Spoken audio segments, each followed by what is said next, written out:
জাতীয় পার্টি অনেকবার ভেঙেছে, আমরা অস্বীকার করব না, তবে কোনো অংশই ভেঙে খুব বড় হতে পারেনি। জাতীয় পার্টির মূল অংশটি জিএম কাদেরের অধীনে আছে, লাঙ্গল জিএম কাদেরের আছে, এবং সেই অংশটি শক্তিশালী। আমরা চরম প্রতিকূলতার মধ্যেও, ভীতিকর পরিস্থিতির মধ্যেও 244টি জায়গায় 43টি জায়গায় আমরা মনোনয়ন দিয়েছিলাম এবং প্রায় সকলেই জমা দিয়েছে এবং আপিলে অনেকে ফিরে পাচ্ছে।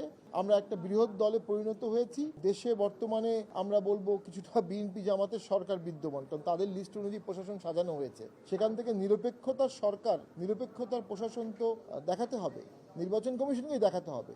নির্বাচন কমিশনের এখনই উচিত প্রশাসনকে রদবদল করা, প্রশাসনের বিভিন্ন যে যাদের বিরুদ্ধে অভিযোগ আছে তাদেরকে ট্রান্সফার করা এবং লেভেল প্লেইং ফিল্ডের পরিবেশ সৃষ্টি করা এবং সকলকে একটা ভাইব দিতে হবে। যদি কেউ পক্ষপাতদুষ্ট আচরণ করে তাহলে তার ক্যারিয়ারে এটা একটা স্টিগমা হবে, এসিআর একটা স্টিগমা হবে। এই ক্ষমতা নির্বাচন কমিশনের আছে, তো সেই জিনিসগুলো নির্বাচন কমিশনকে দেখাতে হবে। এবার ভোটের মাঠে শার্প দুটো পক্ষ হয়ে যাবে, মুক্তিযুদ্ধের সপক্ষে, মুক্তিযুদ্ধের বিপক্ষে। জাতীয় পার্টি মুক্তিযুদ্ধের সপক্ষের শক্তি, তবে জাতীয় পার্টি রাষ্ট্রধর্ম ইসলাম করেছিল, জাতীয় পার্টি শুক্রবার ছুটি ঘোষণা করেছিল, সেজন্য ইসলামপন্থীদের কাছেও জাতীয় পার্টি ভোট চেতে পারে। ভোটের মাঠ অত্যন্ত ফ্লুইড, যদি সুষ্ঠু ভোট হয়, লেভেল প্লেইং ফিল্ড থাকে, জাতীয় পার্টি আমি মনে করি 40 থেকে 70টি আসনে অত্যন্ত ভালো ফল করবে।